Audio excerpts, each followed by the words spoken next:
সব মিলিয়ে গণ অধিকার পরিষদ এখনো পর্যন্ত 200 আসনে প্রার্থী ঘোষণা করেছে। ছাত্রলীগের সাবেক সাধারণ সম্পাদক গোলাম রাব্বানীর ছাত্রত্ব বাতিল হয়েছে, তার ডাকসু পাদু খুব দ্রুত সময়ের মধ্যে বাতিল হবে।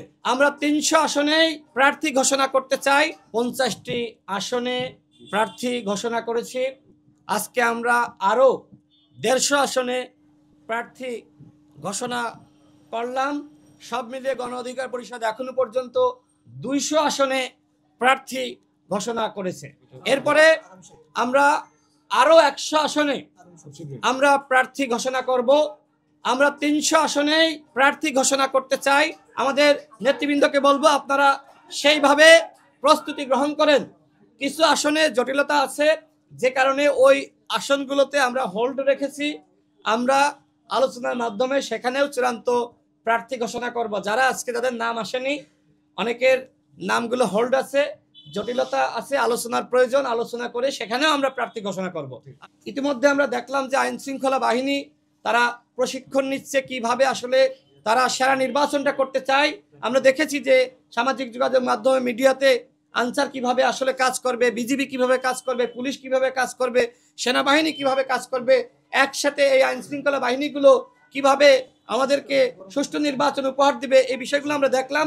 তো আমি সর্বশেষ বলতে চাই, আগামী নির্বাচনে আমরা গণ অধিকার পরিষদ দল হিসেবে আমরা অংশগ্রহণ করছি এবং সরকারকে বলবো এই নির্বাচন অবাধ, সুষ্ঠু, নিরপেক্ষ করার জন্য যে ধরনের পরিবেশ তৈরি করা দরকার সে ধরনের পরিবেশ তৈরি করেন এবং প্রত্যেকটা দল যাতে আগামী নির্বাচনে অংশ নিতে পারে সেই ব্যাপারে দলগুলোর সাথে আপনারা কথা বলেন।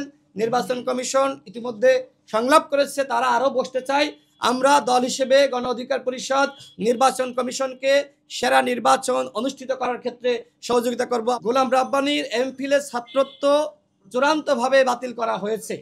এক্ষেত্রে তদন্ত কমিটির পক্ষ থেকে তারা যে বক্তব্য সেখানে উল্লেখ করেছে, যেহেতু গোলাম রাব্বানী তিনি অবৈধভাবে ভর্তি হয়ে জিএস প্রার্থী হয়েছিলেন, সেক্ষেত্রে গোলাম রাব্বানীর জিএস নির্বাচিত হওয়ার প্রক্রিয়াটিও অবৈধ। এক্ষেত্রে খুব শীঘ্রই আনুষ্ঠানিকভাবে ঢাকা বিশ্ববিদ্যালয় প্রশাসন তার জিএস পদ বাতিল করবে এবং আমি সেখানে উল্লেখ করেছিলাম যে আমরা যারা ভুক্তভোগী আমাদের ক্ষেত্রে ন্যায় বিচার নিশ্চিত করতে হবে।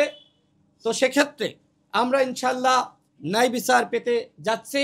দীর্ঘ 7 বছর ধরে বিষয়টি নিয়ে আমরা লড়াই করেছি, এই লড়াইয়ে আমরা বিজয়ী হচ্ছি। আপনাদের এই বিষয়টি আমি অবহিত করলাম যে ছাত্রলীগের সাবেক সাধারণ সম্পাদক গোলাম রাব্বানীর ছাত্রত্ব বাতিল হয়েছে, তার ডাকসু পাদু খুব দ্রুত সময়ের মধ্যে বাতিল হবে।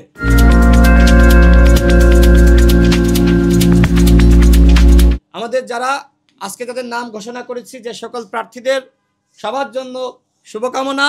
আপনারা এলাকায় যান, কাজ করেন, মানুষের কাছে যান। আগামী নির্বাচন হবে বাংলাদেশের ইতিহাসের সেরা নির্বাচন। শুধুমাত্র নির্বাচন কমিশন নির্বাচন করলে তারা পারবে না।